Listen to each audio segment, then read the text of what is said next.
space in your inventory, which greatly reduces the desire to purchase more inventory space. Same Well, it's thing. also just convenient. Like, nobody wants to have to deal with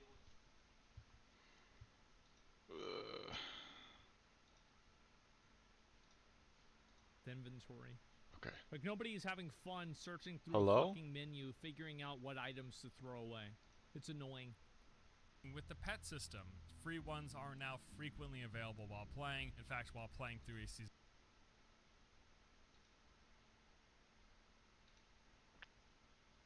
Octet, can you hear me?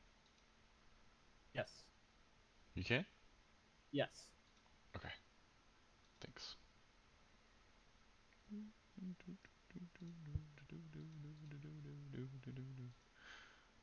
Okay.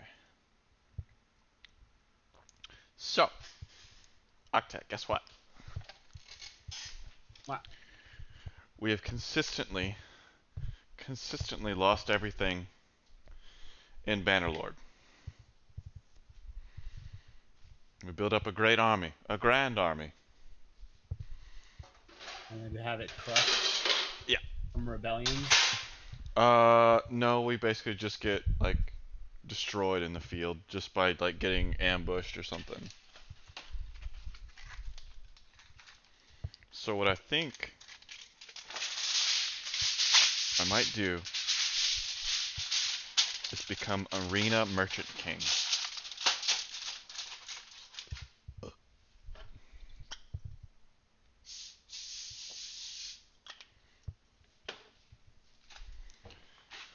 Why?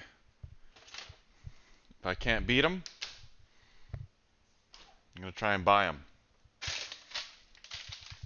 Buy them out. Yep.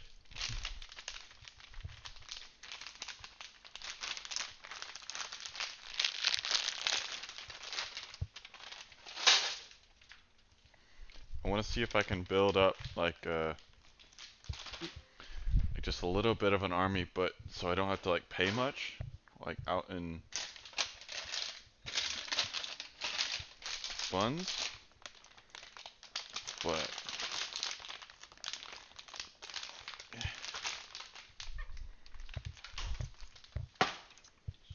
shit.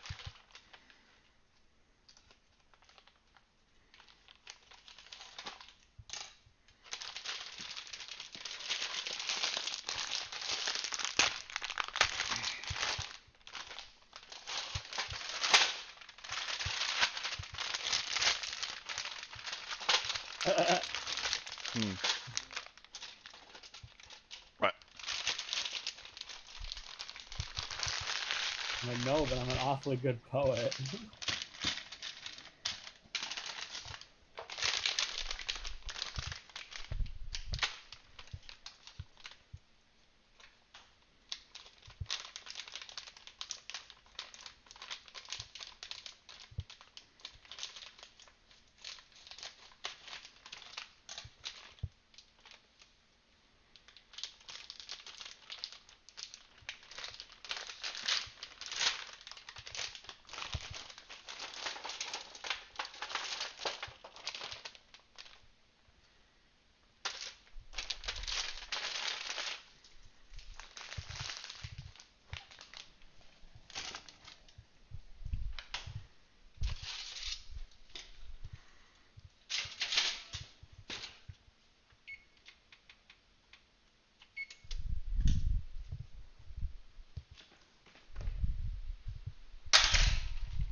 Okay. Did you guys get anything for the Prime Day deals? No. Oh. How about you? Not really. Oh! I lost my horse at one point too. What? Like my horse is, How'd you lose your horse? it got killed in battle. Oh no. I'm telling, I got like, So then you had to walk behind your army? I like was trying to, I got so screwed. Like I got, it was bad.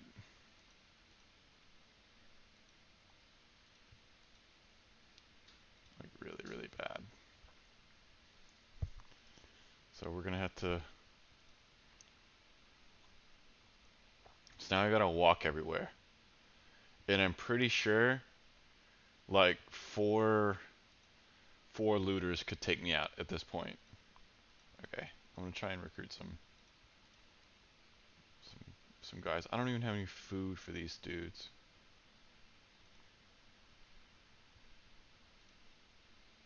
Do they keep? I don't know what that is.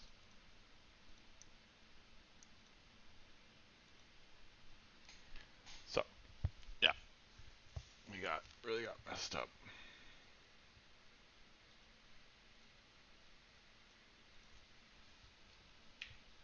Oh crap.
Quest line, you're actually going to have access to more than the 5 cap that the game has. So you can get for free pets that you would in the past have to have purchased. And then as for the costumes in the game, well, they still exist and they I still don't even have a saddle. but now can just be bought outright in the game shop with silver from other players who purchase it from the cash shop. So there'll be people out there So people can buy gold, basically, is what he's saying. spending real money to get these costumes, but then they will sell it to people who don't want to spend real money and instead want to buy it with in-game I don't know if that's better or worse. Like, it's hard to say. currency that they got from just playing. So these are some pretty big improvements. And then there's also a few other quality of life things that have come to the game, like the magnet storage that makes it so that you can access the local storage from anywhere in the game without having to actually go to those individual towns. The game basically has localized storage where you'll have one town and a storage there. So if you're grinding, you go to that town, you put items in that storage. In the past, you would have to go back to that town and physically actually take it out yourself or set up these trade routes, which would then take some time as items were transferred from one area to the other. Now with Magna Storage, you can just grab items from anywhere that you have them stored within the game. A massive Yeah, this is something that they had in New World at the beginning too. Remember how, like, I don't know why games try to have these, like, inconveniences in them that just waste time in, like, bullshit reasons. Like, thank God they got rid of that. life improvements. And then there's also the contribution point system. A lot of players in the past, you have these contribution points and you'd acquire them throughout the course of playing. And then a lot of times you would want to focus on using them on workers. That way you can use them for things like gathering resources for you just passively. Then that would make it so that when it comes to things like storage in the town where you'd want to use and need to use CP for, people would then go to the cash shop. Well, now it's really just not as big of a deal. It's far less of an emphasis on that within the game, because storage is now also not as big of a deal. It's not as cumbersome, basically. There's a lot less. Can you trade here? Because I remember back in the day, you couldn't trade anything. You had to sell it through the auction house, and the prices for the auction house were locked and the price fixed. There's no player trading at all. Okay, so it's still the same. Of a incentive to actually have to purchase. Just all around, a lot of really positive quality of life changes that have come to the game with recent years. And again, a lot of this has happened. Hey, it's Will from Bannerlord. We got a big stream where we're doing about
post the separation from their prior publisher, Kakao, into sort of doing their own thing, taking the reins on the game, and how the monetization Dude, is handled. that was And all some around, I other think it just sex made of for a plague. much better experience for players. Now, there's definitely still some pretty big quality of life stuff that you can buy in the shop. There are things like value What? packs, inventory storage, XP gain, and a few other things. This is kind of just like a My bard has a different ability nice called things to Vicious have. Mockery, Things like the campsites, Yeah. which allow you to and then basically they hurl an insult and it can do psychic damage. To be honest, as new And that's what he players, just said to the lady and killed her. What? You killed her? That's awesome. buy it. And the campsites That will was some really other add sex on of to plague your rat. core efficiency grinding. Which at Died. that point, if you're playing for a few months and you've used up all of your free value pack buffs and you're to the point where you're doing like end game That's efficiency awesome. grinding and needing campsites, at that point it's probably worth the amount of money, the $30 or so that you want to spend on those extra things. But as I I mentioned, don't think that's really that big of a deal. I think that pay to win stuff is like really bad whenever you have somebody that can spend $10,000 and gain an advantage over somebody who spends 50 or 100, right? I mean, like, because at a certain point, like this game doesn't have a subscription, does it? Like, it's just a straight up buy to play game. Yeah, if there's no subscription and it's a buy to play game, and you have to buy something each month that's effectively a sub, I don't really care. I'm going to be honest, because that's effectively what WoW works like. and there are so many other layers that had you go into the shop, Yeah, pushing you towards the shop in the past, which are just no longer there. And these changes, along with others that have been made over the recent years, have just been really great in my opinion. And I just think because of that, the game is in a much better place than it's ever been. Now, as mentioned earlier, there's also a lot of other things about BDO that I've just always liked. I've talked about in the past in my various bits of coverage. But as a recap, I think it's got some of the best action combat in the genre, and especially with the input method, that kind of reminds me, and it's always reminded me a lot of like fighting Oh, games. no. Basically, a play yeah, the gameplay is good. I personally feel like the textures and everything in the game they're a little bit dated at this point. Like, I remember whenever I looked at this game when it came out, I thought it looked a lot better than it does now. But Optimally, it's still you'll use good. these combinations of inputs with shift, the directional keys, and left and right mouse click instead of just hitting the keybinds. So, for example, to use an ability, while you could just hit number 1 on your keyboard, you click that, the ability happens. But instead, there will be these input combinations. Like, say, one example is one of my abilities. I have to hold down shift and W and then left click, and then I can alternate that with different I just keybound everything to like 1, 2, 3, 4, 5. and going back between these will combo, and all of this just makes for, because it's more involved, it makes for like a much more satisfying combat experience than just spamming 1 and spamming 2. And why would you go through this extra Well, I was effort able to instead of back hitting then. 1 or 2 to activate a skill, doing these inputs? Well, basically, doing so will add benefits like increasing the damage and reducing the cast time and or resources of your abilities. So if you want to play efficiently and get the most out of your combat, be doing these inputs instead of just hitting keybinds. And combat just feels great, and because the game has a big focus on grinding, you're constantly engaged in that combat. They've also got some rather in-depth and interesting life skill systems, which are based. Yeah, you never been able to bind them at all? Really? Well, what am I thinking of? Because I remember having all my shit down. Maybe I'm misremembering it. Some of them, I don't know. You're thinking of skill hotkeys? Fuck, it was like 7 years ago. Basically the game's version of professions. You know, it's got the basic stuff like farming, fishing, cooking, and processing, but how they actually handle this with various mini games associated with them just makes them a bit more engaging. There's also all these management systems, that contribution point system that I mentioned earlier. You get these points and you use them to essentially manage towns, like increase Never did this storage shit. and pick your Never housing gave a plots. fuck You've got about it. workers that you'll Never go out to cared. harvest resources for Only you that leveling. you'll use for Only crafting upgrading the food weapon. and things and buffs Only and all getting that, better connecting gear. trading routes between Nothing these else. different towns and ferrying items from one location to the other. It's also in a seamless, massive open world with no loading screens between the zones. There's very limited fast travel in the game. Yeah, that's one thing that was actually really interesting about BDO is that whenever I played, at least, there were no flight paths. However, you could auto run.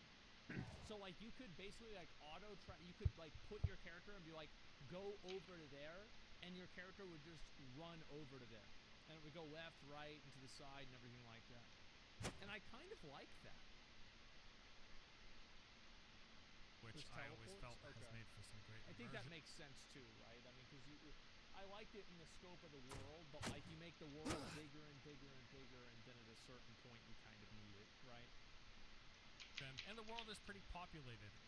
Obviously, you know, other players in the game, but also the density of enemies out in the field and There's like a towns that are fucking full of auction house NPCs on the walking right, I around think. doing their different things. And finally, and this could be a positive or negative depending on perspective, but the game basically has like infinite progression. There's a soft cap as you're leveling up, but you kind of just keep on going. So if you feel motivated to reach like the You maximum left? echelon of things, You're that not could gonna be a do bit it. much. But for Yeah, me, it's it's not always gonna been kind of freeing because I'm like, I'm not gonna grind that out, so I'm just not even gonna stress about it. I'm not worried about getting anywhere near any sort of cap, soft or hard or otherwise. There's just no rush.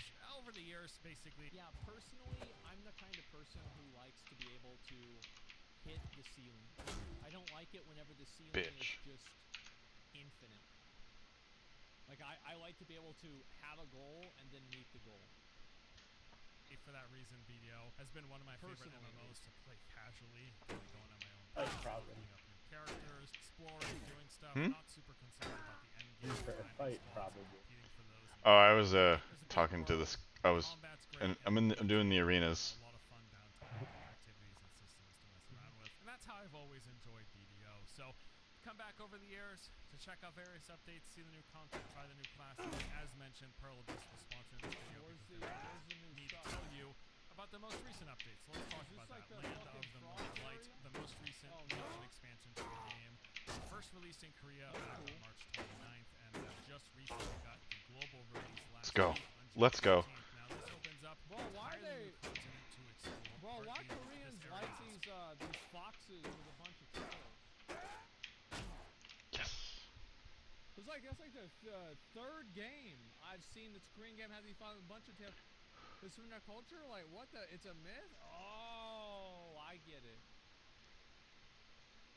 inspired by Korea's last dynastic kingdom, and featuring terrain, buildings, and vegetation that will be It's just like, what reminiscent the of that fuck, era. Along with this, they're also taking a lot of inspiration from many legends and folklore of the time. Like But one big dogs. change with this update is unlike previous new regions that would add a bunch of new endgame grind spots, this one's not focused on that. Instead, they've added various bosses with this boss rush system. So there's What not a great idea. Thank God. Like there's been enough farming. How many farming spots does this game have? How many does it need?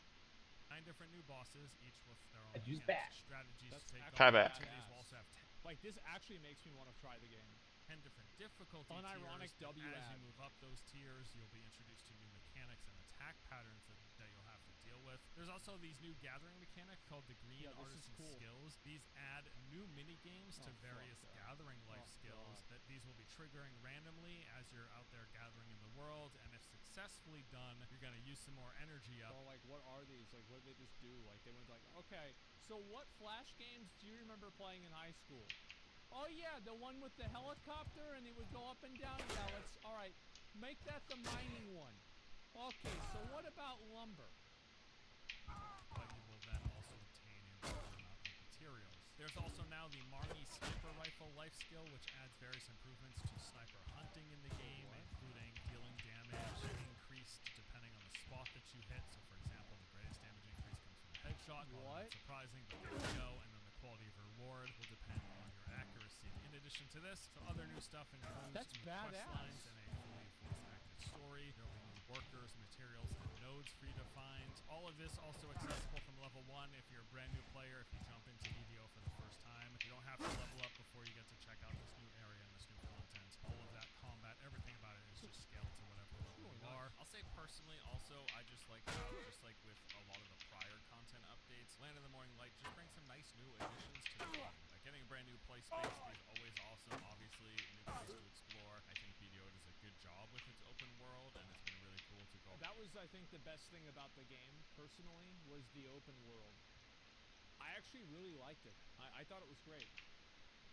Around checking out the new region. I like that they're doing something a little Kansas, different Black with the Desert focus Line. on boss battles this time around Yeah. instead of just adding new grinding spots for players. Some of these I also really enjoy the gathering mechanics. I know it's simple stuff, but how BGO does life skills, I have always enjoyed. Sort of gamifying the process of gathering and crafting just makes it a bit more engaging. All in all, this update just seems like another great addition to the game. So, Land of the Morning Light, the latest update, as What the mentioned, dog's doing, You Kaju? know, I never got my Awakening Sword as a warrior. I never got it. I quit the game before. Just chilling, just playing. 56, right? Down. Are you chilling? 57. I never got it. Do a bunch of restarts and stuff. Awakened Warrior so that you missed out? What do you mean I missed out? Like, what do you mean? Like, wait, they take it out? Did they take it out of the game or what? It was broken? Yeah. I remember watching videos. It was disgusting. Globally, it is free for anyone who owns BDO, or if you pick up BDO, you buy the base version of the game. Land of the Morning Light is just going to be available for you for free as well. To check it out, you can go ahead and take a look at the link in the description below. As with all of the major new content updates, it's cool to see the new stuff. Again, I am really just really happy to see some of those quality of life improvements that they made to the game. It's a nice surprise having come back recently, seeing these changes from how it was when I used to play seriously, because they're just big improvements. You know, it doesn't feel like I am pressured into those things anymore like it sort of did in the past. If you wanted to play seriously, dealing with the weight of silver, dealing with feeling like you had to purchase those pets that weren't getting enough for free, dealing with the inventory with little to no item stacking, and dealing with the fact that costumes were almost a must-buy. All of that stuff has been addressed where you can just kind of play the game and with little to no additional purchases on the base version of the game, you can just play and enjoy it and kind of not feel moved in that direction. So yeah, I'm jumping back in. I'm going to be playing some more and checking out this most recent update. Happy to tell you about it though, because as mentioned, BDO is just a game that it's one of the many MMOs that I'll come back to on a regular basis. And yeah, I'm looking forward to jumping in, and maybe you'll see another follow-up video outside of this sponsored video here. I think they should sponsor me. I think that'd be a great idea. Yeah, I think that would just be, it would be good for everybody, right? I get to play the game. They get to have people look at the game, and that's about it. I mean, it's actually really not that complicated, but yeah, I think that'd be a great idea. How much money? I don't know, a lot. About a lot. Let's go with a lot. I need to stop playing video games. Hi everyone, for free. it's Rack. That's the problem. I stopped playing video games for free, man.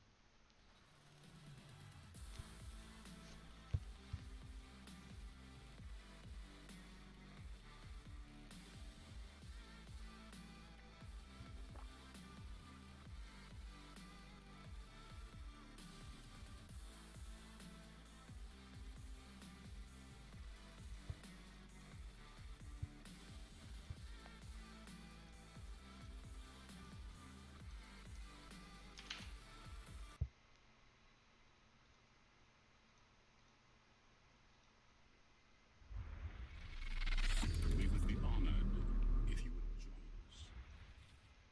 In the Star Wars Archives, Episode 1 to 3, 1999 to 2005, we cover a vast array of stuff from Paul Duncan's book. I had the pleasure of speaking with Paul Duncan here on the channel. You can find the interview for free here on Star Wars Theory or on my podcast on Spotify or Apple iTunes. And one of the things in this book, and we're going to be covering a lot of that stuff from the books this summer, comes many interviews with George Lucas himself that Paul had, as well as a lot of old interviews of George with other people. Today's video will cover George Lucas explaining Anakin Skywalker. I feel like this is a good video to start off the series for the summer and to kind of get the ball rolling, as you know, Anakin is the main character. From these books, you'll learn a lot that you will never learn from actual novelizations or some of the other books like Labyrinth of Evil or any of the Legends or canon books, because these words come from the mouth of George Lucas himself, and the things that he explains are things we can't find anywhere else. So without further ado, let's begin.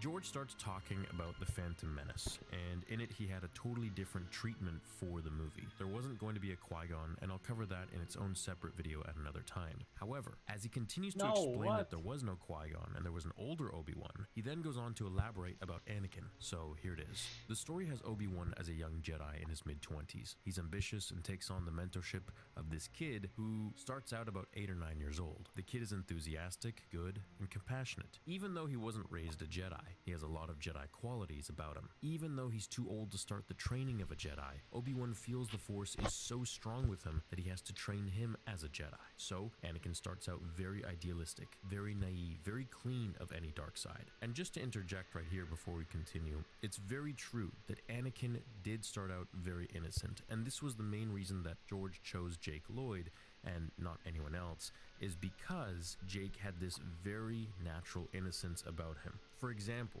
the scene where Anakin is getting his midichlorians tested by Qui-Gon Jinn, that was originally supposed to be indoors, but George changed it to be outdoors so that Anakin could ponder on the night sky and look to the stars and kind of show us as the viewer about Anakin's dreams and aspirations, just like any kid would have. Why do the Jedi take kids when they're little? George asks. I have to come up with an answer, even though it One doesn't day, show up in the Octet, I'ma script. see There 'em has all. to be logic behind why that happens. This is Anakin's Achilles heel that ultimately comes into play when he grows Do you- up. So right did- here we're learning did- that did Anakin's Jake Lloyd main issue become isn't actual necessarily Darth his dark side Vader? or this and that, but it's the fact that he was brought in too old. He had too many attachments, and he was already deep-rooted in his own ways of emotions and anger and perhaps jealousy, hatred, vengeance, and so on. I'm He just was too old saying, to part from someone's his mother, mugshot George needs to says. say, As a "I result, am what he you later made fell in me." love, and he couldn't bear to part from his wife when he found out she was going to die in childbirth.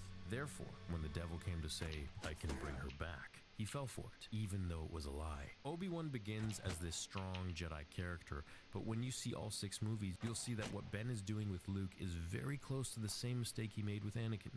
So there's this underlying current that he's going to make the same Really mistake silly. again, that Luke's going to turn into a Sith instead of having him redeem Darth Vader. That's the big tension in this whole thing. Can Obi-Wan right the wrong that he's done? Ultimately, George says, this trilogy is about the relationship between Anakin and Padme. She's much more than a wife.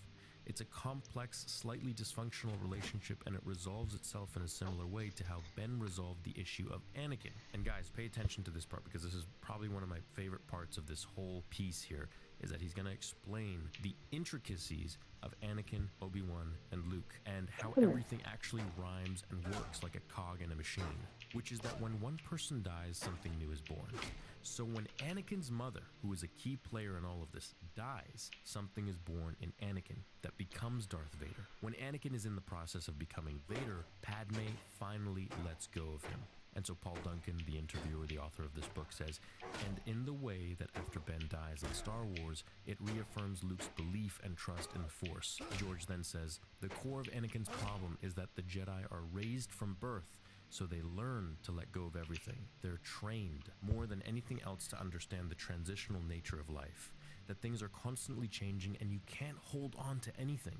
You can love things, but you can't be attached to them. You must be willing to let the flow of life and the flow of the Force move through your life, move through you, so that you can be compassionate and loving and caring, but not be possessive and grabbing and holding on to things and trying to keep things the way they are. Letting go is a central theme of the film. And I think this is something that a lot of people, especially today, kind of forget about Star Wars, is that it's not all about memes and, Star Wars being a pop culture thing. It's the general theme of being able to let go of stuff and to also know that it's never too late to right your wrongs. Now, of course, there are a few other points that George makes. However, the main point of all of this is to understand that the Sith are constantly trying to keep things for themselves and to not let go. They're greedy, and that greed leads them to the dark side and inevitably into death. But with the Jedi, they have to learn to let go. So it's not necessarily about not forming attachments.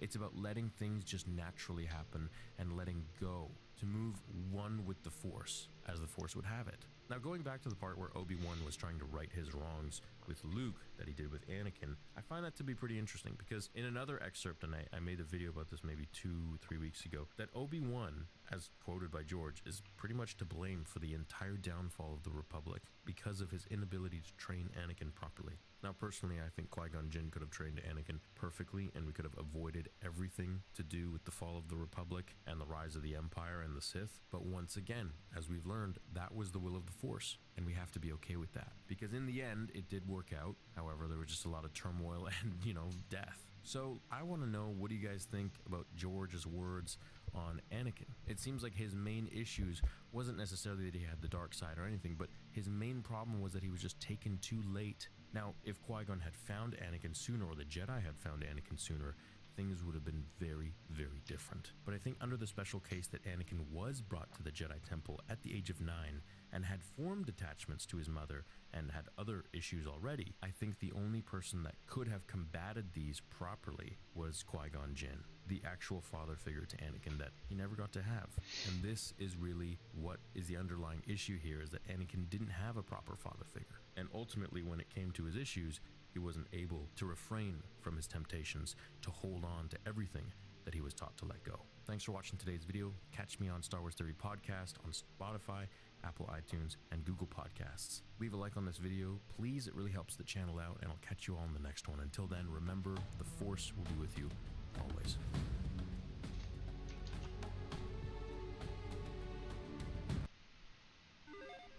Sometimes there's things in games that are kind of forgettable, but sometimes you need such a big old brain it's impossible to forget. Hi folks, it's Falcon, and today on Game Ranks, 1000 IQ video game moments we never forgot. Before we get going, I just wanted to note a little chicken and egg situation this brings up. Maybe a falcon in the egg. I don't know. Are we remembering these things because they were so tricky that it was notable the amount of effort that needed to be done in order to get through them? Or is it that our brains are so big that we cannot forget? The second would certainly be preferable. It would feel a lot better. But without actually going through these games, we'll never know. So without further ado, starting off at number 10, the keypad puzzle from Batman Arkham Knight. Now, the Arkham games actually have their fair share of tricky puzzles. Some of the Riddler challenges are no joke whatsoever. They're riddles. Ha! Get it? Riddles are not the same thing as a joke.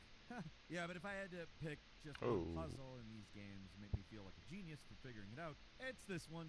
It's actually not that hard. The solution's fairly obvious, but it's one of those ones that's just really satisfying to solve. And that's kind of a rare thing when it comes to puzzles and games. The basic gist of it is that you're trying to find the code to get into the studio using the camera system. This lock is mechanical with no digital components. I won't be able to use the remote hacking device. Normally, all you would really have to do is zoom in on the guy putting in the code and then just copy it. But the guy thinks he's clever and he blocks the camera's view so you don't see the code. You're screwed, right? No, because there happens to be a mirror right beside the door which you can look at and see a reflection of what he's doing. That alone, pretty clever. But then once you remember to mirror his inputs because you're seeing it through a mirror, those extra steps really make you feel like the world's greatest detective. Dressing like a bat is only half the equation, and although this isn't the hardest, and in some ways it's actually pretty obvious, it's also one of the ones that does snag some people. Yeah, but it's also number 10, so it's only uphill from here. This is taking too long.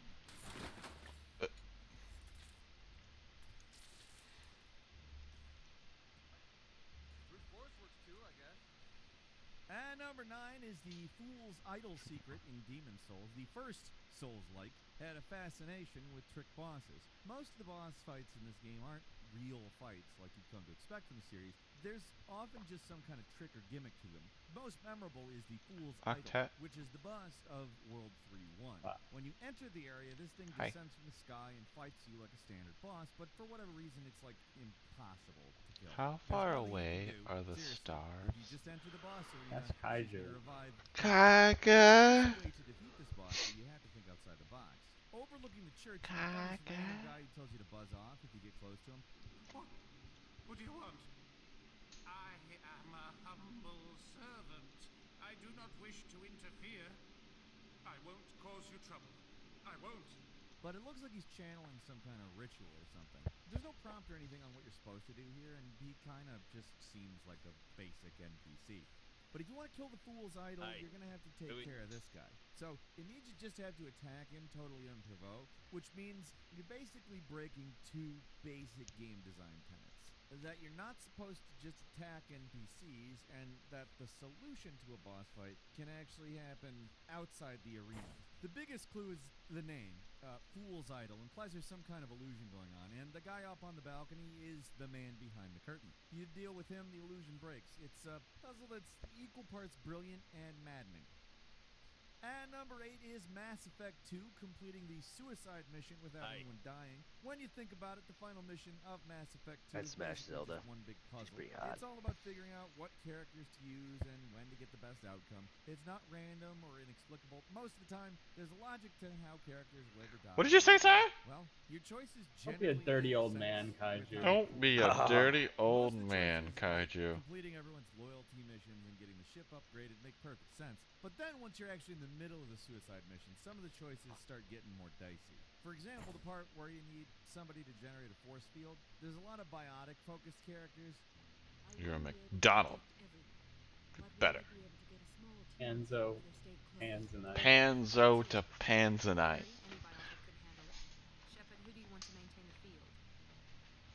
Well, you want to use the ones that are considered the best, like Morden is a doctor, not a fighter, so you don't want to leave him to hold the line, because he's gonna probably die. Right, I mean, Kaiju? it kind of does that spin-off of the modern Major General song, the Scientist Solarian thing.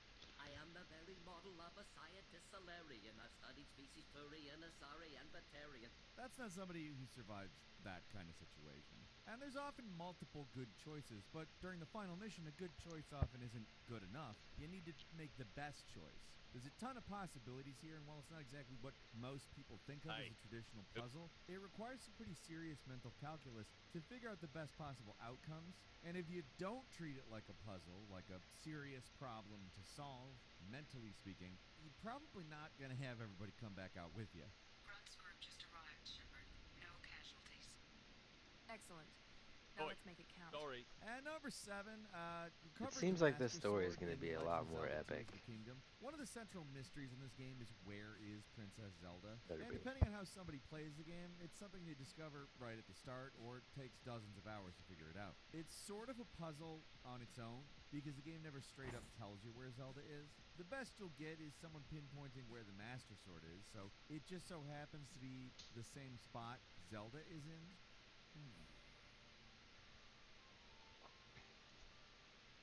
And for some reason it's moving. I'm gonna spoiler warn you here, just cause. If you haven't played it, it could be a big one, potentially. So skip a little bit if you don't want something from Zelda spoiled. It's a relatively new game, so obviously it's a courteous thing for me to do here. So there's a big eureka moment that comes for a lot of people. They figure out Zelda changed into a dragon, and then figure out that she's kind of just flying around Hyrule, and you can get to her at pretty much any time. Like, as long as you're lucky enough to see her and have a way up, you can find Zelda and recover the Master Sword at any point in the game. The stamina requirement.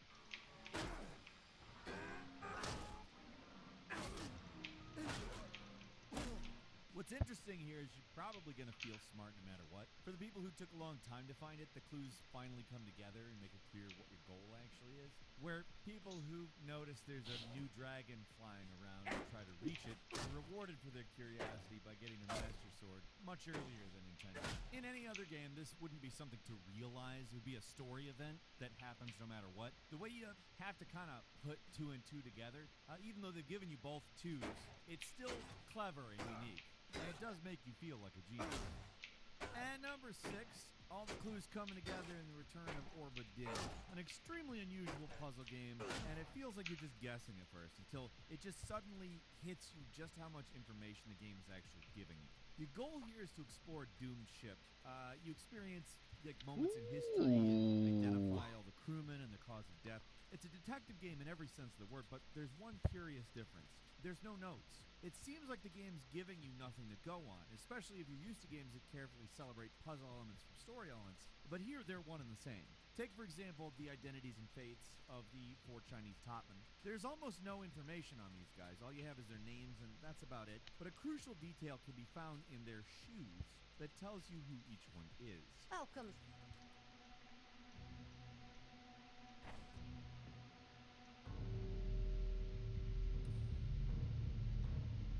In any other detective game, they'd make a big deal about it, or allow you to highlight the shoes, or give you a big button prompt to examine them, but this game, it all comes down to deductive reasoning and paying attention to seemingly minuscule details.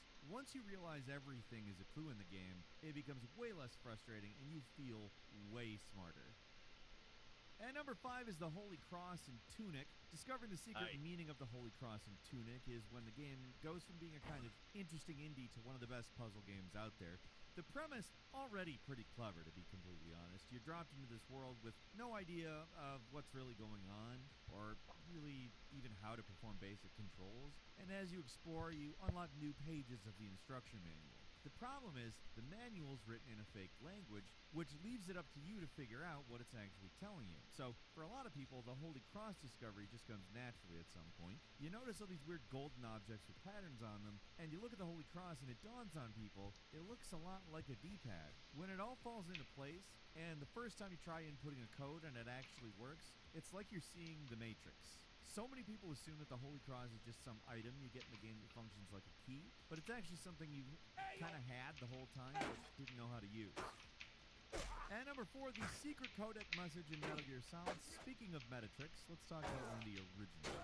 You probably heard of this one before, but it really can't be understated how mind-blowing this was for people who were able to experience it the intended way. Now, of course, 20 years later, the puzzle's viewed very differently, and for good reason, but at the time it really was a brilliant idea. To quickly explain what I'm talking about here, at a certain point in Metal Gear Solid, on the PS1, you gotta find the codec frequency for Meryl. Normally, people just give you a number and you dial it and you'll be able to talk to them, but for Meryl, nobody knows what the frequency is. You only get one cryptic clue, to use the number on the back of the CD case. In any case, you should contact Meryl by codec.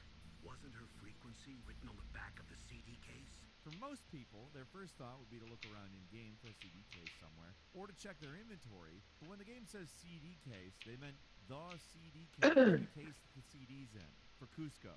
I mean, for the game. So you look on the back of the original box, which, by the way, I still have, and there's a screenshot that has a codec number on it, and that's the codec you need. Obviously, for people who do not play the game on PS1, it is a pretty annoying puzzle, because there's no box, there's no CD case. I mean, even if you rented the game back in the day, those came in a Blockbuster or like a pretend Blockbuster case. I don't know. Different world, guys, different world. It was a cool thing when it clicked where you're like, oh, wow, that's cool. And number 3 is the Talos principle, the prison break. What makes this such a great puzzle game is how it finds a way to expand your mind while still keeping the nature of its puzzles consistent. With just some simple mechanics like connectors, boxes, and fans, this game is able to put together something absolutely brutal. It can seem like impossible at first, but there's going to be a point where you just suddenly get it. I'm not going to talk about the toughest puzzle in the game, but rather one of the best ones. Prison Break seems like a pretty straightforward one at first. There's like a lot of lasers to connect and doors to unlock. But the big set piece of the puzzle is these 2 fans. They seem pretty pointless at first, but they're actually essential to solve the puzzle. Because of the first-person camera, it can be hard to think about the puzzles in a 3-dimensional space. When a wall or an object breaks your laser connection, your first instinct is that the connection just won't work. But here it's essential to connect up to something that is unreachable, at least at first. That's because the trick here is to put a connector on top of the box under the fan, which raises both things up so they can hit 2 faraway connections and keep the fan going at the same time. It's hard to explain just how brilliant this is, but it's a puzzle where it really seems like anything is possible. And it makes the Talos principle feel that way by proxy. You just have to think a couple steps ahead.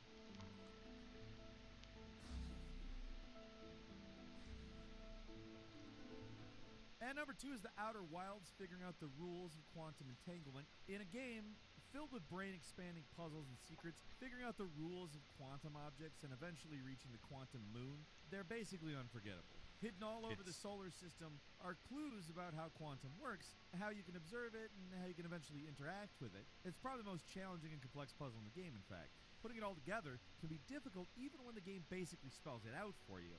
It's an awesome feeling, too, when you finally make it all come together. Just getting to the quantum moon feels like a friggin' magic trick. The moon appears in one of 5 spots around the solar system, but if you're not observing it, then it moves. Literally look away and the moon is gonna be gone.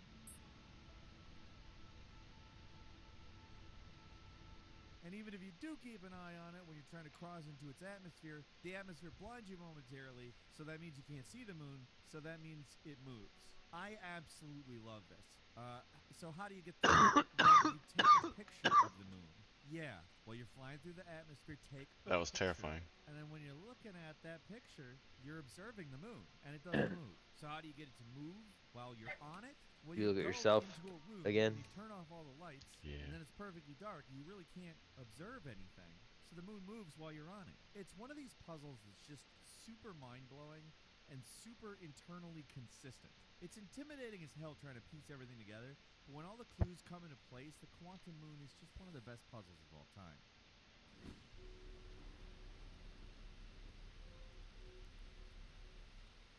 And finally at number 1, Baba Is You.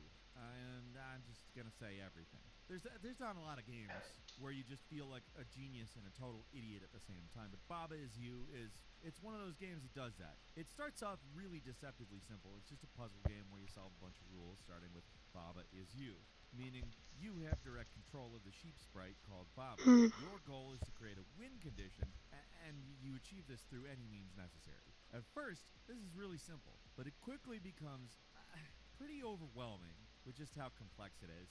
At a certain point, it's more of a programming game than a puzzle game, but once you start getting into the advanced stuff, that's where the real brain melters begin.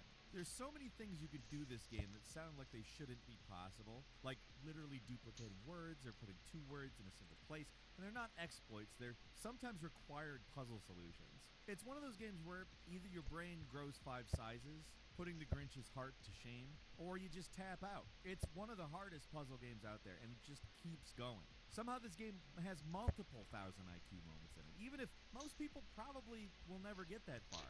For the people who do, it is a hell of a dopamine hit, and you just walk around feeling like you could probably trick anybody into anything. We need to recruit some companions. A quick bonus for you, too. The Witness, we gotta mention it, but it's in bonus just because you knew that The Witness was this, and we have talked about it quite a lot. But it's really just one of these all-time great puzzle game moments. Like a good chunk of the game, it seems like the world and the puzzles are completely disconnected, and you start noticing that they're not. All these little patterns, like, start to show up, and you're like, she's oh, Kazay. wait, is that also? Nah, that's gotta just be some kind of, like, consistency in the art. Let's test it, though. And then you're like, oh shit, dude, that is a puzzle. Like, everybody who plays The Witness has that moment, that very specific moment. But how long it takes to get there can vary pretty wildly from person to person. There are some that get it immediately, like, really smart people, and also everybody who has seen this video. Oh, wait, that's the same group. It's only really smart people who are watching this video. Yes, that's right. Flattery is my attempt to get you to engage in the comments and likes and subscriptions and all that. Otherwise, I'd have chosen this second thing, not being able to figure it out at all, and then just taken before the game is done before it hits them, which this really smart group of people watching this video doesn't overlap with What at is it, all. Octat? It's just that kind of game. I tried They to don't cheese give this direct trap, clues about this, and they just but I leave it up to failed you and to the guy discover it. died, but Eventually you he have has to, a and pouch it's on his freaking neck awesome. that, You like, don't really solve is a puzzle main per se, quest it's just item a to bring him puzzle back of to the life. fact that there are puzzles. And that's all for today. And I ladies and went to, gentlemen. Let like, us know what you revive think. I him, but assume then it's gonna that be cutscene something started pretty playing positive, which would while the also lead trap's you to still the going right off button and to causing the click. entire room to be If you're not engulfed in subscribed, now's a flame. great time to do so. We upload brand new And they videos just every keep day of the week. exploding First as things first, he's, of course, a like... subscription, so click subscribe. Don't forget to enable notifications, and as always, we thank you very much for watching this video. I'm Falcon. You can follow me on Twitter at Falcon the Hero, and we'll see you next time right here on Game Ranks.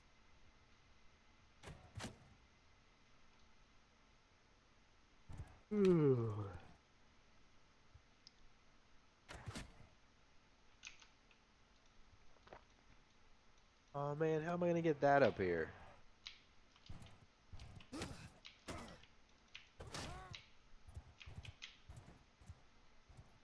I'm a bitch. What's his name? Oh.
Let's take a look at this.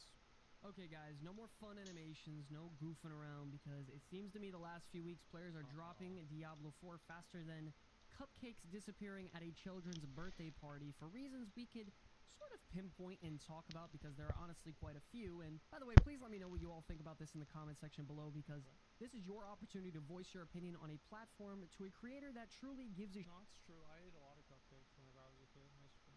shit about hearing from you and is dying to hear all of your thoughts. So hit up that comment section. I'm sure all of you have heard about the seasonal drama. You know, because like I bet what it was is he started off and he was gonna say a fat kid's birthday party, but he's like, you know, maybe I'll get in trouble for that, and so he dialed it back. I bet that's what happened. That's pretty much splitting the player base in half right now, which I'm not even sure can be called drama, because it's an ARPG game where seasons are pretty much just the basis of content, and a lot of players have been really frightened and taken back by this sort of gameplay style, especially because all the new content that is going to be coming to the game is strictly going to be embedded into the new seasonal realms. This new content also means additional gameplay features, quest lines, battle passes, legendary items, class balance changes, quality of life improvements, and much more. Yeah, and he mentioned this down here, some of the Eternal Realms. Yes, some of the improvements to the game are actually coming to the Eternal Realms, but I think this is kind of what the problem is whenever you have a game like Diablo that has such a mass appeal, is that you are attracting at this point people that hear about Diablo because they saw Megan Fox talking about it and they think that she's really hot. You see people that are playing Diablo 4 that heard about it from a commercial on TV. Okay? Like, these are not really your traditional hardcore gamers. It's like Blizzard said it themselves. Like, a couple weeks ago, people still weren't even done with the fucking campaign. So, of course, you're going to have them, the idea to them to restart the game, like, every 3 months is fucking insane. But the truth is that the game doesn't really need to appeal to those people, and those people are always going to be, by the nature of them being normie, casual players, they are going to be, they're going to come on through and then they're going to leave. That's what's going to happen. And this person is going to hit that wall no matter what. I think that a lot of those people are going to probably play through the campaign, do some nightmare dungeons for a while, and then move on to the next game. That's just realistically what's going to happen, whether it's a season or not, whether they add new content or not. Something that I hope personally that is going to relieve the pressure and concerns throughout the community right now is going to be in the next big developer update on July 6th. I'm going to be honest with you guys, I think the next month of news and community response to everything going on with Diablo 4 Oh, nice, I'll be able to watch it. is going to either make or break the game for the next 6 months. I think that what's really going to make or break the game for the next 6 months is if Blizzard actually fixes things proactively. The problem is that there are obvious problems in the game right now that are just, the fixes for these problems are being withheld to a date after a date that we don't even know. So it's like, oh, we're going to fix this in Season 2. Well, what the fuck am I playing Season 1 for? Why do we have to wait for Season 2? This is outrageous. Like, you want people to buy battle passes? You want people to keep playing the game, to play your seasons? And you can't fix something? Like, see, I mean, like, so the seasons are going to be, right? Like, Season 1 is probably going to come out, like, July 20th, something like that, right? Maybe July 25th, somewhere around there. Yeah, we don't have a date for Season 1. How the fuck do you expect people to just stick around for a random amount of time until you decide to get off your fucking ass and fix the game? It's fucking annoying, because I know that it's bad. Everybody knows it's bad. They know it's bad. That's why they're fixing it. And so what they're saying, whenever they say that, oh, we can't fix this until Season 2, what they're saying is, we are going to make you play a certifiably worse version of the game, because if it wasn't worse, they wouldn't be changing it, for at least 3 months. Are you fucking kidding me? Is this a joke? There is no reason. Thank the console certification system? Really? Well, why does the same thing happen in World of Warcraft? Why did it happen in Diablo 3 whenever it came out before it went to consoles? I wonder what the common denominator is here. Is it consoles or is it fucking Blizzard? Blizzard taking too long. What do you think Bobby's doing today? Sit around and wait for season 2. This is insane. Console approval is 2 weeks. He's probably fucking getting excited because he's gonna offload fucking Activision Blizzard on Microsoft. It's gonna happen? Yeah. It passed the SEC. Fuck that shit. That is not a good thing. I think that what Blizzard should do to fix the season drama. He's gonna make some money. What? He's gonna make money. He's gonna make Who? a lot of money. Bobby? Yeah, I don't really give a shit about Bobby making money. Even if they fire him, like, which is what they probably should do right away, he's gonna golden parachute his way out of the building, flipping off everybody on the way out. And that doesn't piss you off? No. Yeah. All right, you guys need to be live a little longer then. And they're not fucking idiots because they're dumb. They're not stupid people. I mean, This person could be a fucking plumber in real life. what can I do about it, Kaiju? It's not my world. Yeah, we can get people who don't vote, don't vote for people who create monopolies. No one voted for Bobby. It's a Bobby just became. Bobby voted for himself. Yeah, like he was. What are you talking about?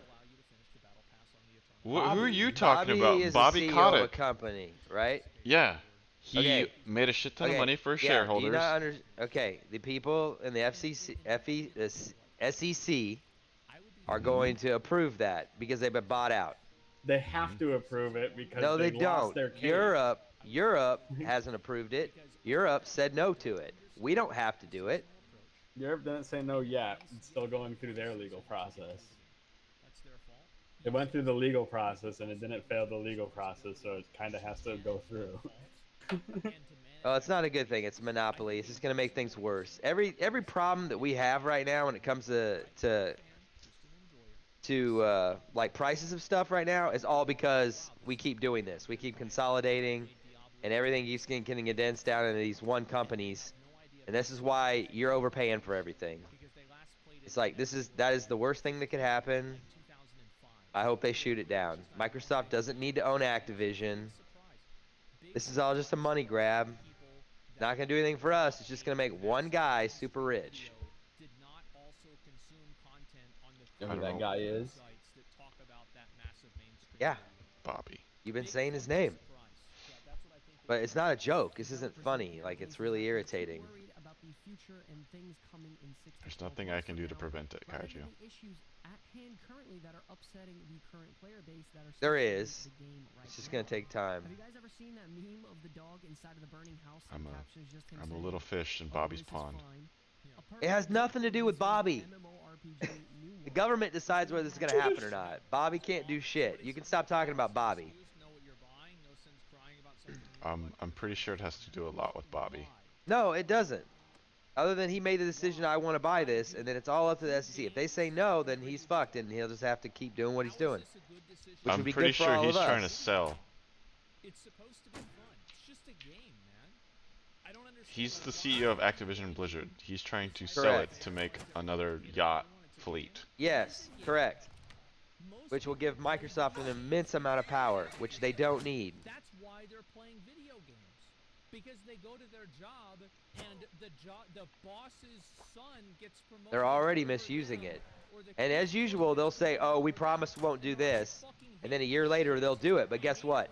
They can back out of it. They can say, oh, sorry, we changed our mind. You can't do anything about it once it's done. They know that. So they say whatever they have to say to convince the SEC that, oh, we promise we'll be good. And then as soon as they get what they want, it's out the window. It happens every time. I've seen it every time these things happen. I feel like I'm taking crazy pills. Okay. Holy shit. Let's do things to lower your blood pressure. People clearly didn't understand it. It's obvious that it wasn't well communicated. Just let people play season 1 the Battle Pass on on the Eternal Realms. It's not a big deal. Make them happy. Do you have a standing desk, Kaiju? What? Do you have a standing desk? No. Where's your dog? Like, there's no reason why. It's so fucking weird. Why do you want to On the floor. Pet him. No. Pet him. You telling me that's just gonna make my blood pressure even higher. Pet him. Having over 1 million active players at the game's Like telling launch, somebody to it has relax. never solved any of the problems Daddy, that the chill. community was stating to Well, I the know, developers but for saying months it and that months way at a time. doesn't And the player work, base is so I'm trying a different way to help.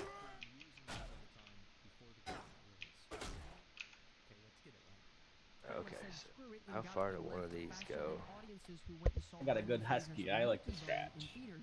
Back in 2001.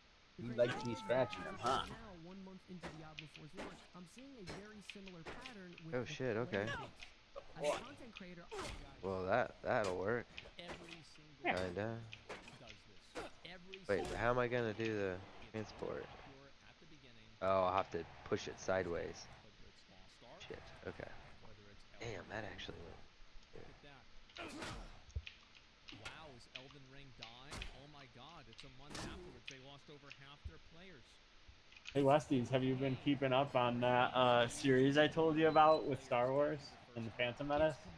I have not. And the reason Good. why is I think I subbed to his channel though, so it'll pop up in my my shows. Other than simply He does a premiere every Sunday at 5 o'clock. Complaining all day, I'm able to talk and host streams with thousands of people in them that communicate and speak about the game and how they feel about it at that current time. I'm going to let you in on a little secret. We have one I don't know how I like the latest one though, because it got a lot into like what how they interpreted the first movie. It doesn't like work as well, I don't think. Fucking make these fucking examples every time. God damn it. Every fucking time people try to make a comparison. Does anybody watch Pluto? Every league dies after it. Oh, wow. Pluto TV. Damn, like, look at this. Over half the people quit the league Never heard of after it. it came out. Really? Every fucking game is like this. Free TV. This is the way that games It's on like Fire TV, or you can probably download it on anything. Stop making these stupid fucking comparisons or these little nuances that you don't even understand. Level 70 is too much of a grind in the game, and it's too repetitive and boring, and the game lacks content, or they just feel restricted and controlled too much, so they're just going to either wait until Season 1 or simply just call it quits. My biggest question for the people that are waiting until Season 1 is that, what's really going to change for the overall betterment of the game that's going to keep you playing longer than you... How could you possibly ask that question? Like, you don't, there's no way that you know, because they're going to be talking about that when the Season 1 comes out. Like, whenever they announce it, like, nobody has any idea. Are right now. Are we going to focus on putting out that fire that is actively happening and killing off the player base one by one every day, or... I really, really disagree with this. I think that this is a natural progression. I think this is a completely natural progression, and it's okay that people move away from the game, because this is exactly what happens in every single season. Diablo came out on the 1st, let's be real, came out on the 1st of June. Let's say it lost half of its players. That is par for the course. Because that's the way games like this go. Because the pre-season of Diablo Oh shit is fell off. still basically a season Damn of it. Diablo. Alright, well, People let's went hope through that this the is high game enough. of the season. They hit their apex, they hit their plateau, and they quit the game. The same as we do every league in Path of Exile. The same as I did every league that I played in Diablo 3 Reaper of Souls. There is nothing that is a condemnation of the game because of that. We're just going to say, this is fine. Alright, stay there. Over our eyes for a couple of weeks, because they're showing us some new shiny cosmetics, battle passes, and having us forced once again to level up new characters. I just don't want players to have the expectations and to be let down, because I followed that yellow brick road before with many games in the past, and it honestly left me more stressed out and frustrated with that said game, rather than taking the point of a video game to be a bit of a stress reliever and an escape from this psychotic everyday normal life that we all live. Yeah, like that's the thing, is like for a while I was playing Diablo 4 all the time, and then I got bored or annoyed with like the way the game was, and so I just stopped playing it for a few days. And then I came back and I played it for like an hour a day, maybe 2 hours a day, and I enjoyed that hour or 2 hours a day that I played the game. And then I played it more, and then they made the change to Nightmare Dungeons, and then I pushed for level 100 and I got it. And whenever I kill Uber Lilith, and whenever I do my tier 100 dungeon, afterwards I'll probably fuck around for a little while, but after that I'm going to stop playing the game. And I'm not going to stop playing it because I think it's bad. I'm going to stop playing it because I beat the game. I achieved the goals that I set out in that season, or the preseason, whatever it is, and I'm happy. It's the same as in Path of Exile. Like, I got my character to a point where I was happy with it. I might try to improve it a little bit more before the season ends, just to show people for a YouTube video, because it's kind of funny. But other than that, I quit that league thinking to myself, I enjoyed Crucible League. Last league that I played seriously, I think, was probably Lake of Calandra. And I quit Lake of Calandra. Okay. I feel good. I went through the game. I'm ready to quit. That's fine. And I'll be back, and I'm happy and excited for the new league to come out so I can do the same thing with a little bit different bells and whistles. And that's the way ARPG works. And I think that's great. I don't think that's a bad thing. That's not a condemnation of the game. It's just people gradually meet their goals, and then they stop playing. And that's okay. And Season 1 for Diablo has already been finalized and finished for quite some time now, and it's going to be launched, and nothing is going to change that.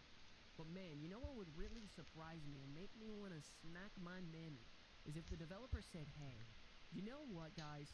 We're going to take the next few weeks to do everything in our power to make sure the game we have is going to be really refined. We're going to add that gem tab and implement it into the game. We're going to add exactly what they should do. They should say, like, yeah, we're not going to make you wait. Additional storage for every single character, because it's an absolute atrocity that you can't keep your equipment and legendary aspects in a full loot ARPG experience like this one. Your equipment and legendary aspects, full loot ARPG. I think that you should not be able to keep them into seasons. Like, because that just defeats the point of a season. And for the cherry on top, we're going to do everything in our power to bring you World Tier 5 as soon as we possibly can, because we have listened to the I think that Quinn made a really good point on World Tier 5, and it actually changed my perspective on it. Is that, why would World Tier 5 matter if all you do is as soon as you possibly can, you get to World Tier 5 and you don't care about World Tier 4? Because World Tier 3 didn't matter at all. Who gave a fuck about World Tier 3? And Quinn also said, I don't want to get to the point to where we have 16 tournament levels. Because I don't want that either. Yeah, you're just moving the goalposts. Maybe they should have a World Tier 5. Maybe. Oh, shit. I'm okay with that. But I don't want to see, like, you know, on Season 9 of Diablo 4, okay, now we have World Tier 9. It's too much. I do think there does need to be a difficulty bump after the first one, because it becomes so easy in World Tier 4 after you get, like, level 80 or so. But in general, I don't really think that's that big of a problem. Community, and realize that level 75 onward is simply copy and pasted mumbo jumbo content and gear that isn't keeping people invested and interested in the game, because leaderboards aren't even coming out for another 4 months. Well, that's fine. And again, I think that they should improve the way that loot works too in World Tier 5. They should add in more stats, etc. I think that makes it better. Like, for example, Ancestral Gear is the only set of gear that can roll with resource generation. And there's other stats that are locked to World Tier 4 or World Tier 3, such as uniques in general.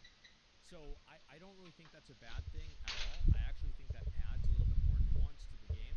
But I think that what this guy needs to realize, and what a lot of people need to realize with Diablo 4, is that Diablo 4, I think it can improve, and I think it should be a little bit better than it is now. But Diablo 4 is not designed to have a chase at the scale of Path of Exile. It's just not designed that way. And that's not their goal, and it shouldn't be. Going to take a pause on developing the garbage that people aren't interested in 6 months from now, and do everything in our power to keep the player base that we have right now as happy as we can. Sincerely, your favorite android, Bobby Kodak. I'd say all the community is really asking for, really, for the developers, is to just not be the dog in the burning house, man. Don't focus on the future when your player base is on fire and losing numbers by the day. Focus on the major concerns at hand right now, because if you don't, there won't be as large a future as you would like. I still don't understand why it's going to take 2 seasons to implement a gem tab. He's right about that. I don't agree with the doom and gloom that he's having with the game. I don't get that same vibe. I don't.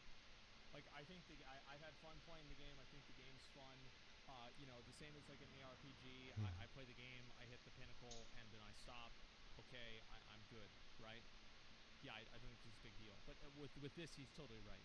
So still don't understand why it's going to take 2 seasons to implement leaderboards and ladders in a game that already has this implemented inside of their other previous Diablo games. To be honest, I understand why they don't want to introduce leaderboards. It's because things are completely fucking broken and unbalanced, and they don't want people to find out about it by seeing the leaderboards. I get that. I agree with Blizzard with that. They probably should do it differently. However, the other part is different. With like the gem tabs. I'm going to say it once again, by the way, in case anyone is coming in here just skipping the video. I really do enjoy Diablo 4 as a game, and I think it's incredible, and it has amazing potential and a bright future ahead of it. But the biggest issue Blizzard has had over the last 10 years is that they take longer than a grandmother with severe knee pain climbing up my flight of stairs to implement the most simple changes the community is begging for. He's completely right about this. And it's not even a question. And they did the exact same thing with Overwatch. They took their fucking time. Remember whenever Overwatch 2 came out and Bastion and Mei were literally unplayable? You couldn't play them. And this went on for like 10 days. That's insane. It's the same things happened with WoW. Blizzard has mastered better than anybody out there at putting that Blizzard polish on any game genre, making it easily accessible to the casual player base to get them to enjoy a game for a set amount of time. Their biggest problem, however, has always been keeping them there. I will tip my hat to the Diablo 4 developers because I honestly... The Diablo 4 developers should not seek to retain players, like, indefinitely. You should seek to bring them back every season, or every other season, or every 3 seasons. That's what PoE does. PoE doesn't try to make you play the entire season. They just try to create a entertaining and a good gameplay loop for you to play through the game during that season. Like, don't be afraid to let people walk away from your game, because people that walk away from the game are 1,000 times better than people that are pushed away. And people got pushed away from the game in Shadowlands, they got pushed away from the game in BFA, and guess what? A lot of them didn't come back for Dragonflight. We didn't hear anything about the sale numbers of Dragonflight, did we? You know why? It's because they weren't very good. Like, you can bet your fucking ass, if Dragonflight had massive sale numbers, Blizzard would be talking about this everywhere. I do think they have good intentions for the game, and I'm really hoping they're going to do the right thing and shock the world with this game and listen to the player base. They've played it super safe with everything involved in the game so far, and Diablo 4 pretty much is just a repolish of Diablo 2 and 3, combining them together, and honestly, the game works, and what it does well, it does incredibly well. There it is. I love the game, and I think it's only going to get better with time. Let's just, please God, diminish the amount of player-based casualties as much as we can by solving the problems at hand right now. These are not player-based casualties. These are natural progressions of the game as an outcome of it being a seasonal ARPG. This is completely natural, and it's completely fine. I think the dog in the house is in the house, except I don't think it's on fire. Please, God. Kaiju, how do you feel about traveling? Give me the Brendan Fraser Boy. movie in Diablo 4. I know it can be. I want the mummy. Have not monkey. you heard the term "the horse has already left the barn"? In the comment section, because I would love to hear back from you guys. Anyways, I saw this video where this person, they do some high-level IQ plays on traveling.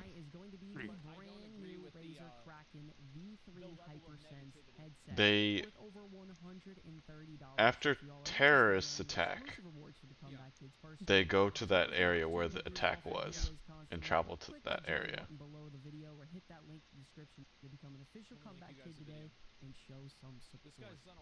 I know it's a little bit of a rant, but that's all for today. I love you all. Let me know what you think. This says the security is great. I'll see you all in the next video right there. Peace.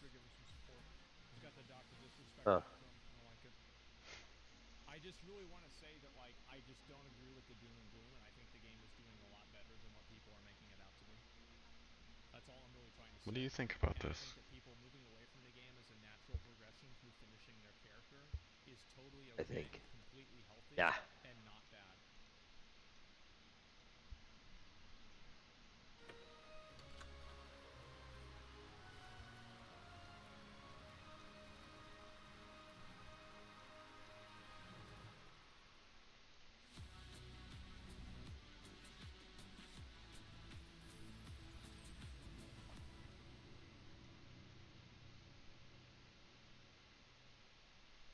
Hey guys, welcome to our review of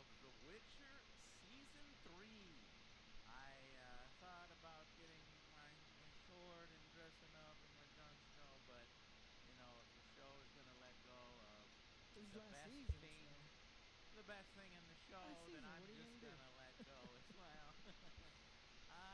It's a little depressing gathering here today and talking about. I feel like I'm at a funeral. Gathering here today and talking about Witcher season 3, the last season of the show. Unfortunately, Netflix has decided to cancel the series, and we will forever see this thing on a cliffhanger. Now, everybody knows how much work. Okay, obviously that's how I'm feeling. A lot of people are. Yeah. Henry is leaving the show. He will be Hanzo. replaced with And Liam Mm-hmm. Hemsworth going forward. It made the casting crew sad, and I guess all the rumors and the things. I mean, there's no official statement. The official statement is all very happy, but this is this is big. Now it's unprecedented. It's not unprecedented, but not very many shows do this where they literally recast the lead. I think there was some behind the scenes stuff, some rumors, and Rick Warren was saying that Henry just didn't want to work with, and he wasn't a professional or something like that.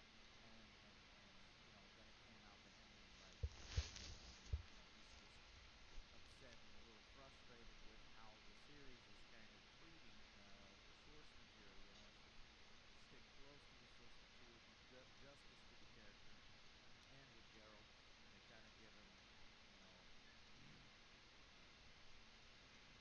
that's about half his lines and things like that. And it's called The Witcher, and yet doesn't really focus much on The Witcher. So he had some frustrations, and I guess despite all the hard work and effort Henry put in, they couldn't make it work, and he decided to leave the show. So here is what we have that's left over, the final season. Now, I don't know if it was this season that a lot of the shit was going on behind the scenes. Doesn't really come across. Everybody is consummate professionals. You don't really see any of that on screen. Maybe it's been going on since season 2, 1. But if I were to choose a side in this, I would obviously choose Henry's side. And it's not just because he's Superman, or he has big muscles, or he's a handsome guy, or we need to hang out and play Warhammer, call us Henry. No, it's not because of any of that. It is truly because Henry was one of the better parts of this series, and this series has taken several liberties, and it seems every time it takes some liberties, they don't really pay off, or they go in directions that aren't really that The satisfying. conquest, And we've learned some interesting siege, stuff with and some of the take characters. over the castle. Henry added some What? additional dialogue and things in that made it more Fair. grounded, that made it more emotional, and This is quite bits and pieces interesting. like that, doing justice to the character. So it's just a damn shame where this thing has ended up. So we get to season 3, we open up, and what is the very first thing that the Witcher does or says? It's like almost indicative of the whole thing. His first line in the series is, it's yeah. And but that's Geralt. Geralt is like that, and I think that the Geralt in the show a little more dire. I kind of miss a little bit of the game comedy Geralt. We don't really get many comedic moments, but I will say Henry does a very good job at this sort of stern and serious Witcher, and especially in the action. So we'll talk about. This season 3, started off strong. I think I enjoyed the first episode. It kind of went a wire from there. I don't know about you guys. We'll get to you in a second, but I was encouraged by the monster fights. I was encouraged by the swordplay. You can clearly tell that Henry did a ton of work on swordplay, just like Keanu Reeves did all that training with freaking guns to make it look good. The sword, the action looks good. Unfortunately, and when he does and he's doing that, it's like, man, there's Geralt. That's Geralt 100%. Well done. Perfectly executed, Henry. But there's not much of it. There's a lot of royal political intrigue, and there are so many so small bits of screen time, but yet are pivotal to the story. It's difficult to remember all the names. We have a little bit of a leg up because of the video game. But even then, I'm fucking lost at times. And I think the series has pacing issues. So we'll go in and we'll give ratings to each individual episode and then sort of give a final overall to this first half because Netflix is releasing them in 2 halves. And so we'll do that. But that is a summary of my thoughts here that by the end I was a little disappointed. And I can maybe see why, this didn't work out. Who wants to go next? I agree with that statement. It sucks that what they're doing to Henry. I don't know what's going on. Like, guess Nice Guys finished last.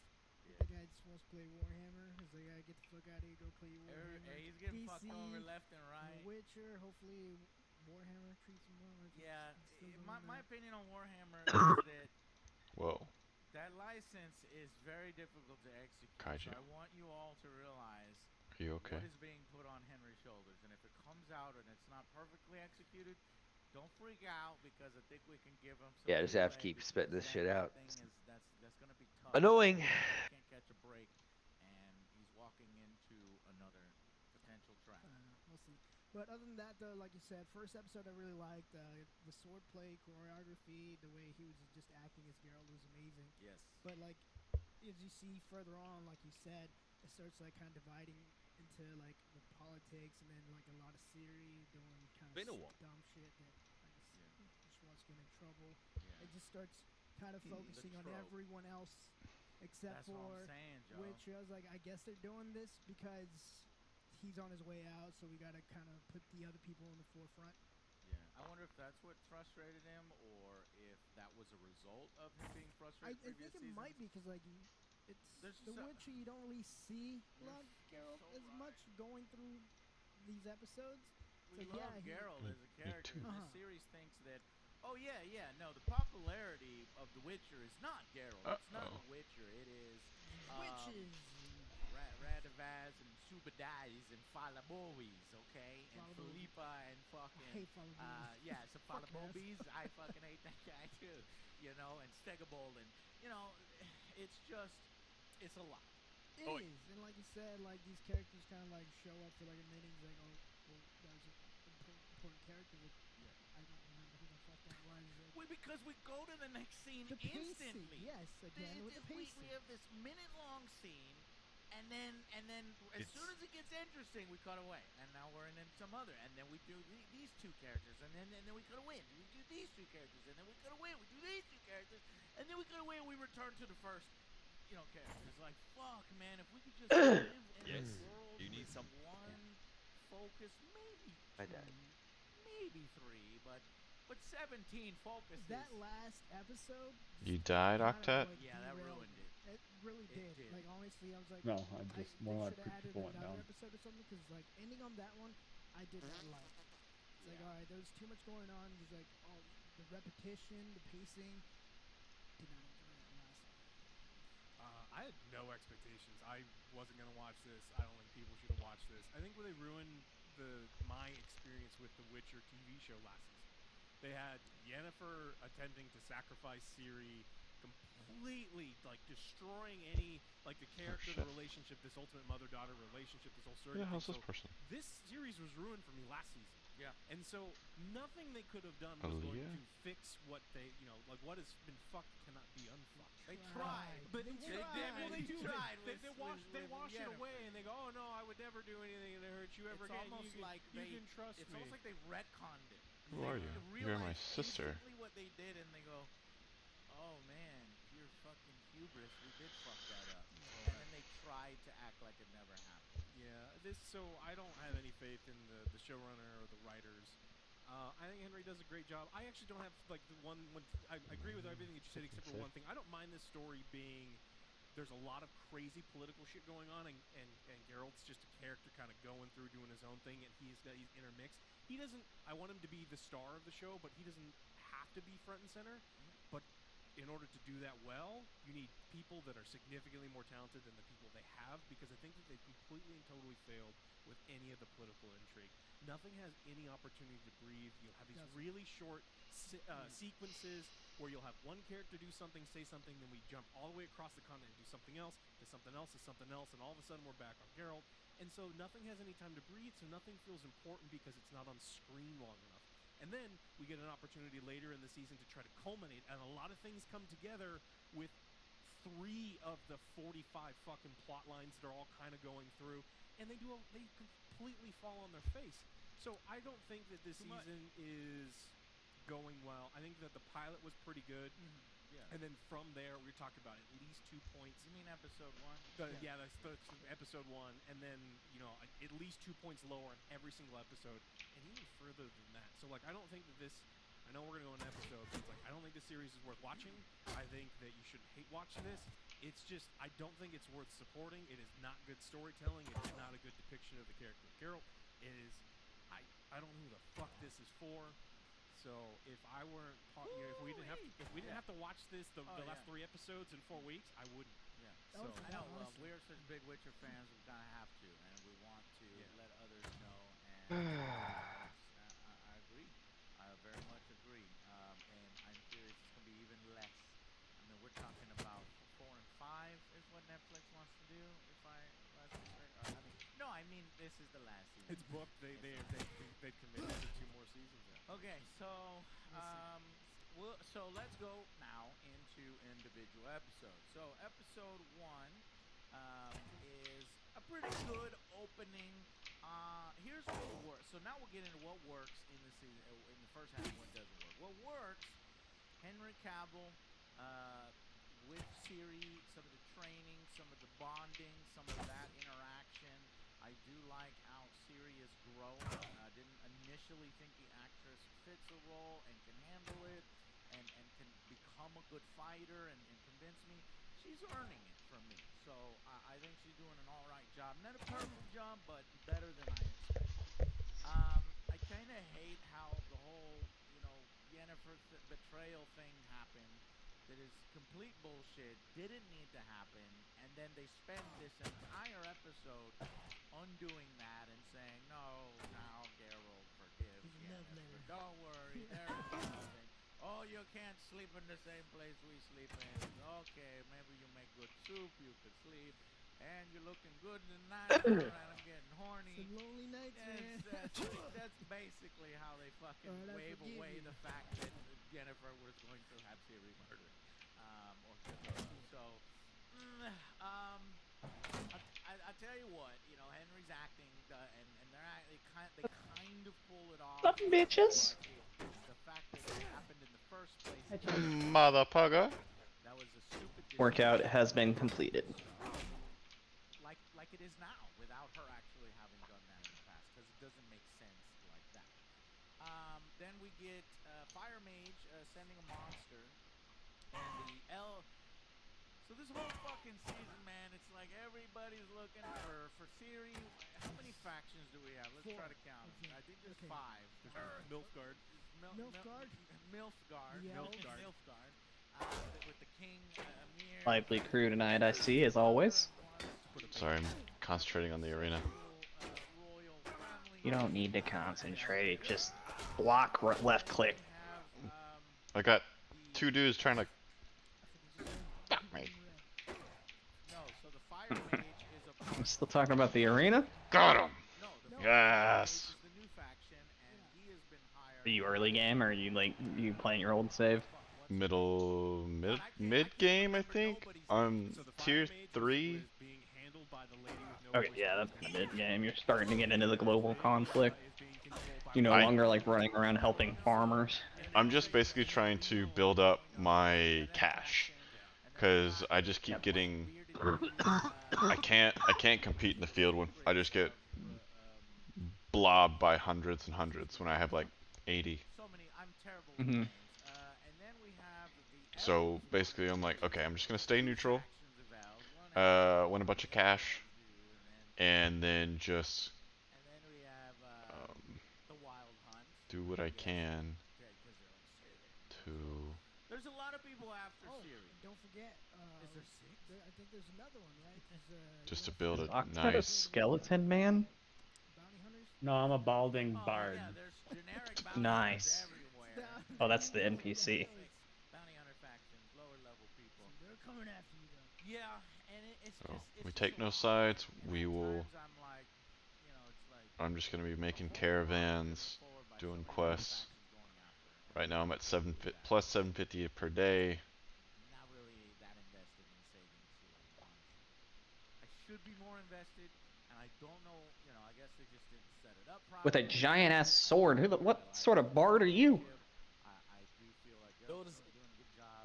In this season, they That over here being a battle bard. new motherly love for the person Battle who gave bard. her trade. Where'd that come I from? don't know, but it's here now. Don't. I'm sorry. We make up. Yeah. And so now Ted, I think you're at that point where you need to just shave it off. I could be wrong. we're here now, and the actresses and actors sort of make it work, despite the writers having fucked it up previously. It seems like Henry and these are constantly carrying the show, and despite the material written for them. So, anyways, there are dumb moments. He's being searched by everybody in the kingdom, just and they barked go, in his "Let's sleep go and woke to himself a up. party." It just so happens to be a disguise party. So you're like, oh, okay, fine. Maybe you can go in a disguise. She How was your day, Westy? What's it like being retired? Dude, at workout we did this thing, so you have a minute to complete your round of burpees. So the first round is 6 burpees. The second round, 7. Third round, 8, 9. Like you keep going. You keep adding to. Yeah, I can count. Got it. Okay, you get the math. But then you're adding up to. There's 12 rounds of this. Mm-hmm. And you only have a minute, or else you get eliminated. Per round or for the whole thing? You only have a minute per round to do what you're supposed to. Nice. So that was our warm up today. Nice. Oh, fall. I still hate working out with people. Yeah. Once I saw, like, I made it to the 9th round, and then I saw other people how they were doing their burpees, and I was like, fuck y'all fucking cheaters. Because you're supposed to go, when you hit your chest, it was like saying, like, you're purposely supposed to take your hands off. Like, hands off the ground, and you have to jump. They were just going up, putting their hands in the air. They weren't jumping, and they weren't taking their hands off the ground.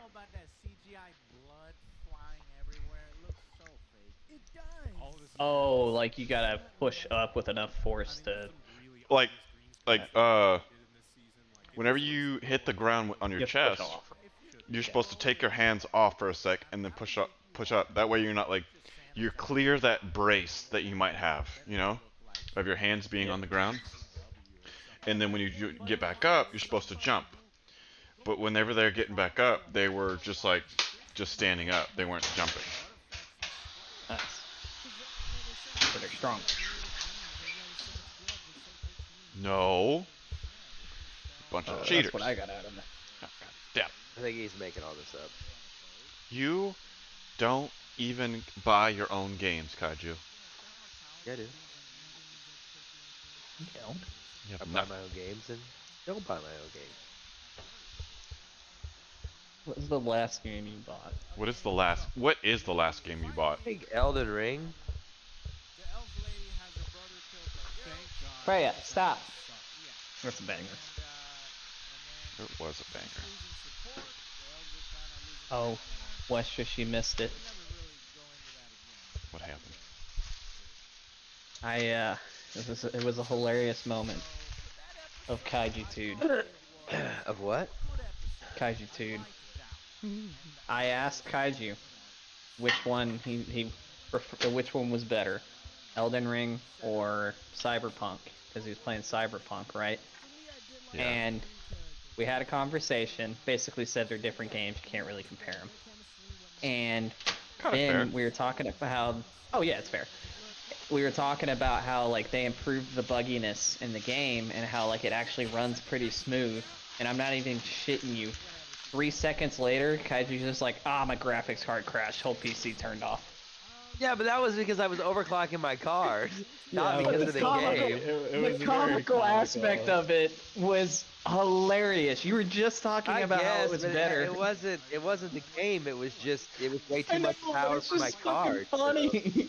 When did like this nothing, happen? the game didn't fuck up. Oh, Like, you're in the game Mexico. itself didn't like do anything weird. It's just I was maxing. I was running my card at like 110%, and it didn't want to go over 106. I was like, "Fuck you, I'm done."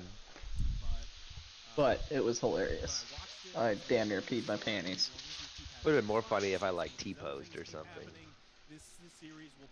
What game were you playing? 2077. Did they release that new expansion yet? It's coming. I don't think it's out yet. On They the did way. do an update in prelude to that, and it was Stop. It's like added a bunch of cool shit. So it's got a lot better. If you ask now, a lot of people are doing reviews. They're saying like as usual, you know, like kind of like how The Witcher 3 came out and had issues, and then it turned out being Game of the Year or whatever. Because I don't know Game of the Year, but basically no one complained about it once it was fixed, and it's kind of how Cyberpunk's been. They pretty much worked everything out. And well, no one's complaining about it because no one's playing it. Well, that's not true. The numbers are actually huge right now, and because of the drop for the new update and the fact that the new DLC's coming out and the anime that came out on Netflix. So with all that together, their numbers are back up. But people who are actually playing it they're saying they like it, that there isn't any issues with it, or at least they're not having issues with it. So I'll probably play it here in like a year. Like let it really smooth out that way. Yeah, let the DLC come out, then you can get all of it like in a package or something. Yeah, probably for the same price as the original game. I mean, a lot of times there's so much shit to play that I can usually wait. Like, for instance, Elden Ring. I mean, that thing was out for like a year or two, and I waited long enough that it was on sale. Yeah, but the people playing, like, you're not, the people that are going to be playing Cyberpunk are going to be the dedicated ones, not the people that are like, oh, I'll try this game. It's single player. What's it matter? You can play whatever you fucking want. Octo Westy, did you realize they changed didn't change any of y'all's classes really, but they changed a fuck ton of other classes. Yeah, they barely touched Death Knight. I think they just gave like a They increased like the a little health bit. of your ghoul. That was they barely anything. And I think Octets, they literally fixed a bug and a certain ability on a certain affix in Mythic, and that was it. But they wrecked my class a little bit. Well, yeah, they're trying to. I wonder how that legendary that people have is affecting it. I really wish you would get that. Like, It's probably not going to happen, especially if we're not clearing Sarkareth at all. Like last week.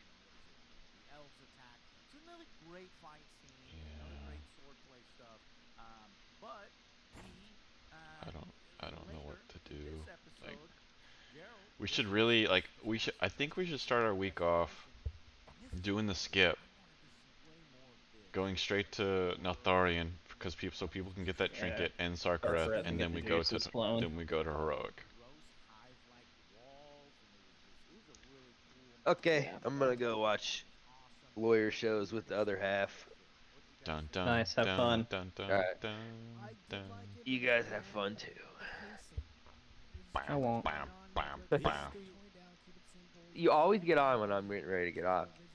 It's strategic. Westress pings me. No, I was actually gonna get off right when you were getting on, and I thought, no, I'm not gonna get off right now. Cause he'll think I just leave every time he gets here, so I'm gonna hang out for a little bit longer. It's funny because you do it so much. It's like a thing. Anyway, all right, well, have a good one. Later, man. Later. I think that the sword fighting that we got in episode 1 was excellent. And then you just kind of Westress, me and Octet were like pissing ourselves laughing whenever that happened. I just wanted to tell the story while he was here to see what he said. He doesn't need to overclock his card to play games. Like, I know. Yeah. It's like, I gotta overclock it. It's like, why? Like, you're just, I don't know if you're hurting your card, but like, you're not. don't know. He's so weird. Yeah, it was all the teenagers. Well, you're not over temp. It shouldn't be hurting it. No, he got messed Yeah, up. they nerfed preservation a little bit, it looks like, and they nerfed devastation a little bit as well. So it's kind of, because they're changing it a good bit too, I'm kind of like, Like, eh. we're talking about cool fight scenes in episode 1 and episode 2. I don't think it was all that true.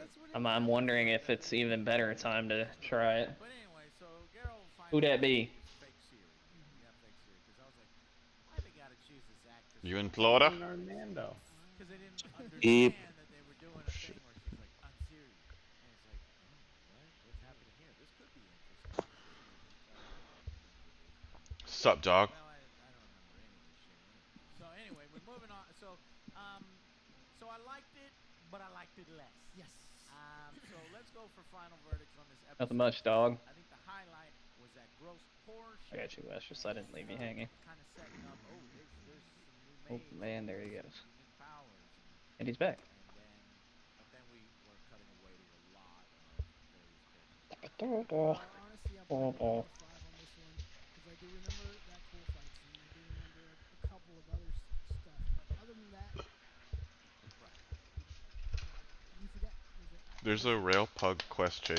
Exactly. Except for the cool monster shit. One. Yes. Because I have some notes here. It's I have an X and an blue. X and an X. I guess I just stopped taking notes. What? It's a really weird name, and I just know like the intro, like the intro picture's blue.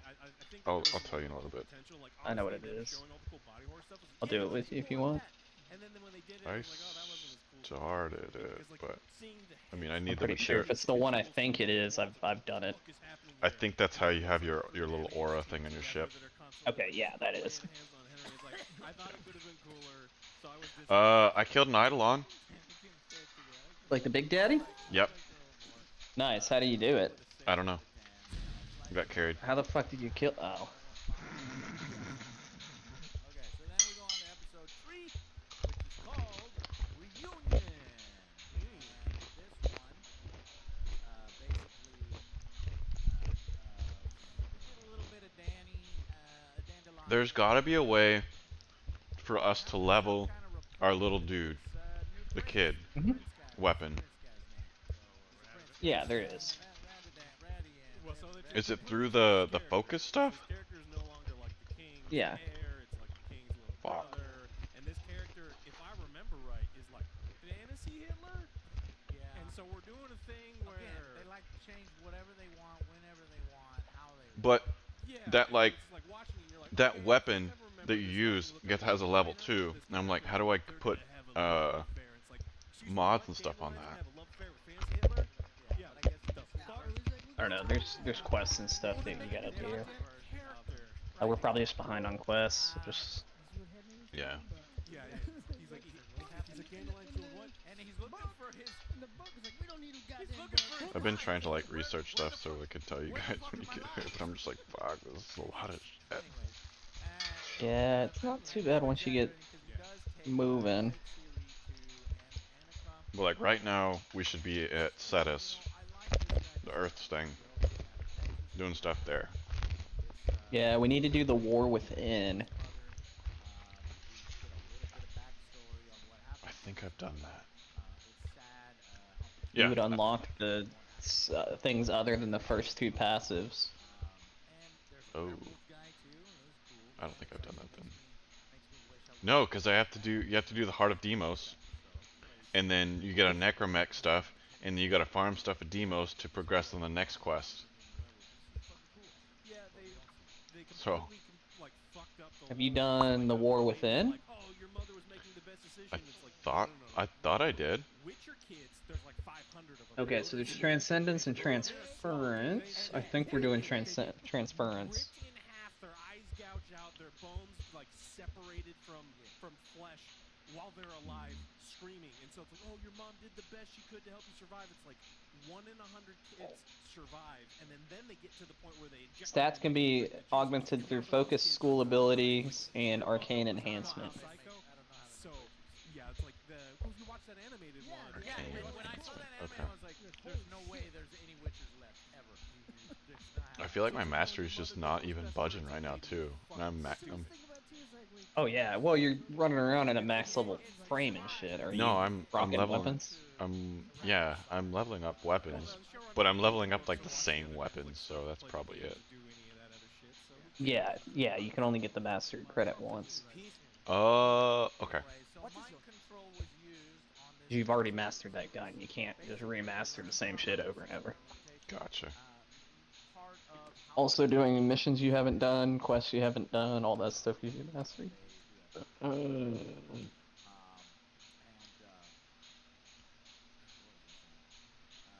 Yennefer, then... Oh, let me back up a little bit, because I forgot in the end of episode 1, they were like, it's really important that we stay together. We almost died. Yeah, let me know when you want to fire it up.